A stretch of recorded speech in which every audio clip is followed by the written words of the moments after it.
Si buscas en un atlas el Mar Rojo, lo encontrarás en el Océano Índico. En un lado está la península arábiga y enfrente están las costas de África, de Eritrea y Egipto. No siempre se ha llamado así.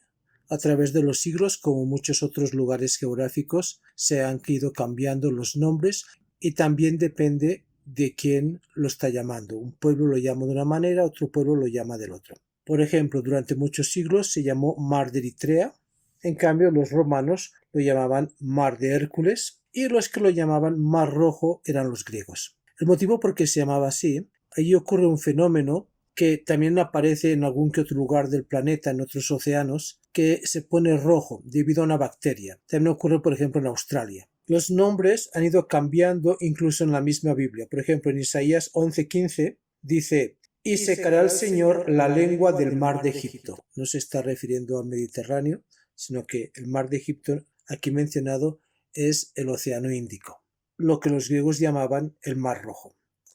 Si buscamos en las Biblias cristianas, el primer lugar donde aparece es en Éxodo 10:19. Entonces el Señor trajo un fortísimo viento occidental y quitó la langosta y la arrojó en el Mar Rojo. O sea, que fue de occidente hacia oriente, donde queda el Mar Rojo, si estás en Egipto. Pero la cuestión es que si vas a las escrituras hebreas, el Mar Rojo no aparece en ningún lugar. ¿Por qué motivo? Porque las traducciones al castellano están basadas en la Septuaginta, y los judíos helenistas que tradujeron la Biblia del hebreo al griego, al leer ahí pusieron Mar Rojo porque así es como se llama en griego, o como lo llamaban ellos en griego. Tengamos en cuenta que la Septuaginta, la traducción que hicieron los judíos helenistas, es la madre de muchísimas confusiones y desorientaciones en el estudio de las escrituras, hasta tal punto que los judíos una vez al año hacen ayuno y lamentación por varios eventos malos que han ocurrido en su historia, y entre ellos está la traducción de la Septuaginta. Si lo lees en hebreo, y aparece más de 25 veces en la Biblia, dice Yam Suf. Yam Suf significa, primero, Yam es mar, aunque no necesariamente mar como nosotros lo entendemos, sino que se refiere a una amplia extensión de agua. Es decir, puede ser un gran lago. Por ejemplo, el mar de Galilea, si vas allí, quizás lo que te sorprenda es que mar, conociendo el mar Caribe y el mar Mediterráneo, dices, esto no es un mar, esto es un lago inmenso. Entonces, Yam significa mar, lago o extensión de agua muy grande. Y la segunda palabra es Suf. Suf se traduce como juncos. Si tú lo buscas, por ejemplo, en el Targum arameo, una interpretación o traducción interpretativa de las escrituras, está traducido como mar de juncos. ¿Y de qué juncos está hablando aquí? Los juncos que aquí habla son los que aparecen en Éxodo 2:3, hablando de Moisés, donde dice: pero no pudiendo ocultarle más tiempo, tomó una arquilla de juncos y la calafeteó con asfalto y brea. Ahí también en el Targum traduce juncos como papiros. Es decir, ya te está dando la orientación de qué tipo de juncos son. Los papiros son los juncos que son muy conocidos, aparte de que se pueden comer, porque con ellos se puede hacer una especie de papel con el que se escribía muchas de las escrituras, especialmente del Nuevo Testamento. Pero el papiro pudre fácilmente, especialmente con la humedad que hay en esa zona egipcia. Por ese motivo, muchas de las escrituras del Nuevo Testamento originales o copias recientes de los originales se perdieron porque estaban en papiro. Por eso que la Torá ha preferido casi siempre hacer las copias en cuero. Es un cuero muy finito. Yo a veces lo compro ahí en Jerusalén, cerca de Mea Shearim, una tienda que se especializa en eso. Es como papel, la textura es del papel, pero es cuero, y ese tipo de cuero puede durar miles de años literalmente. Entonces vemos aquí ya Moisés, ya desde muy pequeñito, estaba ligado a los juncos, al mar de juncos, el cual él luego atravesó con el pueblo de Israel, gracias al milagro del Señor, queda directamente relacionado con los papiros.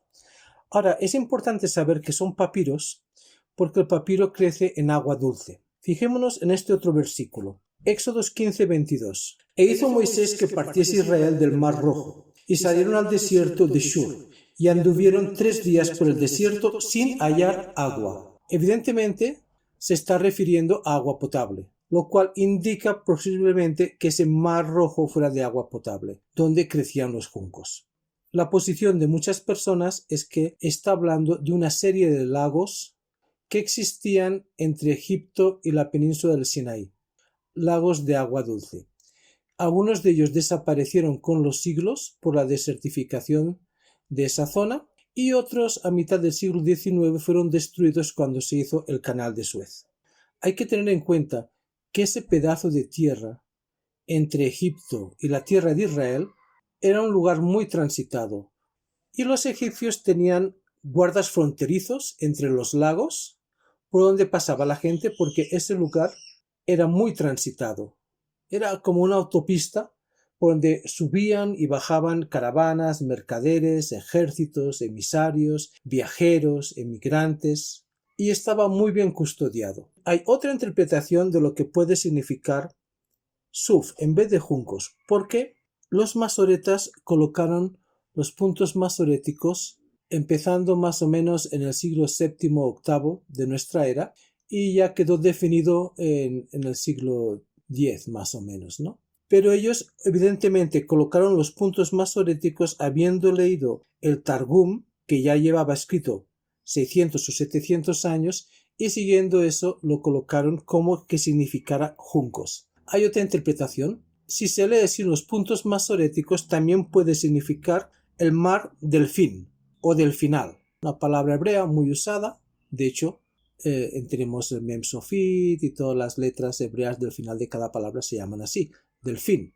¿Qué podría significar eso? Podría significar que para los egipcios esos mares eran los mares del fin de su territorio, que quedaba a occidente, era su frontera. También podría significar que, como la Torá fue escrita después, por Moisés, lo interpretara como el mar del fin del ejército egipcio.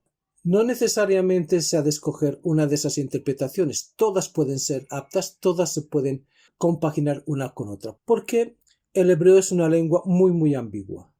Tiene muchos sinónimos, tiene muchas interpretaciones, por un motivo muy sencillo. La Biblia es la palabra de Dios y por lo tanto la Biblia es infinitamente profunda. Como más preguntas tú tengas, más respuestas tendrás y como más respuestas tengas, más preguntas tendrás.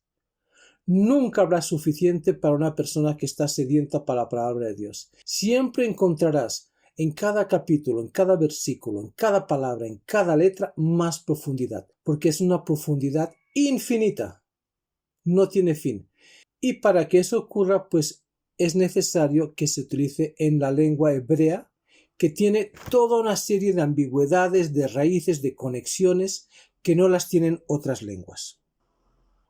Una teoría es que se tratara de los lagos que quedaban en esa zona, pero luego encuentras otro versículo que o dice lo contrario o está cambiando el nombre, por lo tanto queda todo en el aire. Sin embargo, en Primera de Reyes 9:26 dice: hizo también el rey Salomón naves en Ezión-Geber, que está junto a Elot en la ribera del Mar Rojo. Elot es evidentemente Elat, que es un puerto israelí que hay al sur del desierto del Negev, está en el Mar Rojo, es un lugar hoy en día turístico, el lugar preferido de los turistas israelíes, lleno de hoteles y buenas relaciones con los egipcios y con los jordanos, no necesitan visa ni nada, o sea, un extranjero quiere pasar a Jordania, tiene que estarse 1 hora y pico sacándose visa y pagando $60 para que te dejen pasar a Jordania, mientras que un israelí pasa solamente enseñando su pasaporte y ni lo para ni nada. Lo mismo pasa con Egipto, entonces es un puerto turístico con salidas a ambos países. Y ese Mar Rojo es el Mar Rojo actual. Tenemos otro versículo, sin embargo, Números 33, 10-11. Salieron de Elim y acamparon junto al Mar Rojo. Elim ciertamente sabemos que es el Golfo de Suez. Entonces esas son las tres ideas que existen hoy en día. Uno eran los lagos de agua dulce, que ya no existen, el Golfo de Suez o por el Mar Rojo al otro lado de la península del Sinaí, lo cual es un poco complicado porque los tiempos no cuadran, pero bueno, yo ahí os dejo el versículo. Lo que sí no se puede hacer es intentar hallar cuál es el Mar Rojo que atravesó el pueblo de Israel, poniendo por referencia el monte Sinaí. Porque si hay tres diferentes ideas de cuál puede ser el Mar Rojo del que habla en el libro de Éxodo, cuál es el monte Sinaí, de eso hay más de una docena de teorías y la verdad es que ninguna muy bien fundada. Podría ser cualquiera de esas muchísimas montañas. Ya sé que Pablo dice que el Sinaí está en Arabia, pero eso sí está muy fuera de la ruta. Pero hay que tener en cuenta por qué dijo eso Pablo. No es que él se equivocara, estaba en lo cierto. En aquella época, en el siglo I, cuando él escribió sus cartas, la península del Sinaí estaba en la provincia romana de Arabia. No quiere decir que fuera la Arabia de Arabia Saudita, porque los nombres, los lugares van cambiando con los siglos. Ya que estamos hablando del Mar Rojo, os dejo aquí un video en el que se muestran judíos y palestinos cantando juntos en un barco por el Mar Rojo saliendo de Eilat. Y como podéis ver, eso del apartheid que dicen que hay en Israel, eso solo existe en los noticieros. En la vida real, palestinos y judíos dentro de Israel, no estoy hablando de Gaza ni del Banco Occidental, muchas veces viven con mucha armonía y se llevan bien entre ellos. El video no puede ser fake porque lo he hecho yo mismo y yo no sabría hacer un video fake. Aquí os dejo ese interrogante. En mi opinión, si vamos a hablar de apartheid, seguramente hay más apartheid con los árabes en España que en Israel, en mi opinión.